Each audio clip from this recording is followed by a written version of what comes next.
was about 5 months ago. My grandma was having surgery at North Austin Medical Center, and I had just bought a new car that weekend. And I had gotten a Ford Mustang. I was so excited about it. And so I drove up to the hospital in my new car,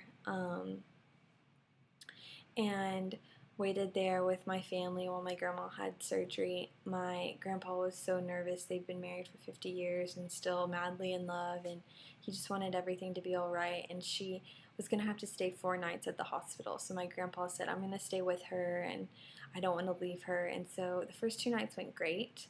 My grandma's surgery went great, and the third night I went up there to just make sure that they were doing okay.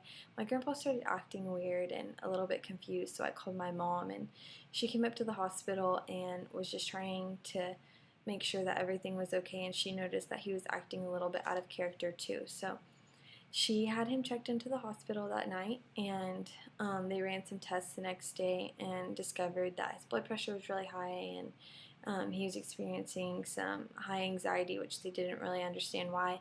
So he ended up having to check into the hospital and stay a night there himself.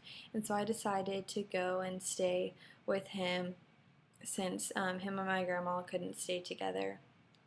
So I stayed with him that night, and the next morning we got up and ate breakfast, and I had to head off to work. And so I got in my new car. I was so excited to drive my car again because I hadn't been able to drive it much. And I was going to work, and the last thing I remember was switching lanes on Mopac going 80 miles an hour. The next thing I remember is being vertical on Mopac, blocking all 3 lanes of traffic, completely stopped. I don't remember anything in between, and in that period of time, I have no idea what happened. But I remember hearing a loud noise as I was driving, and then everything was spinning, and I was like super confused and couldn't remember anything. And then I stopped, and I was just sitting there blocking traffic on this highway where the speed limit's 65 miles an hour. And I was so confused, and I remember I just started bawling because I had no idea what happened. And it was just one of those out-of-body experiences where it's confusing and so scary and terrifying. And I heard sirens, and all these police cars and fire trucks showed up, and everyone was getting out of their car, running to my car, and I had no idea what had just happened.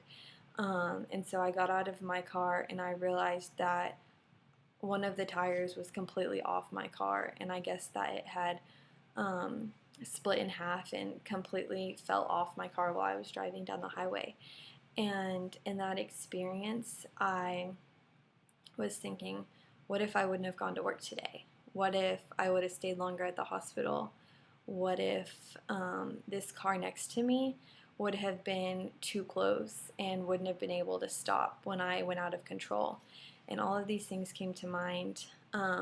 Obviously, I'm so thankful that I'm okay. And the first thing that the firefighter said to me was, when I look at your car and I look at the wall that you ran into and the damage there, I have no idea how you're alive right now. And I'm so grateful that God took care of me in this experience, and that I treasure life so much because of it.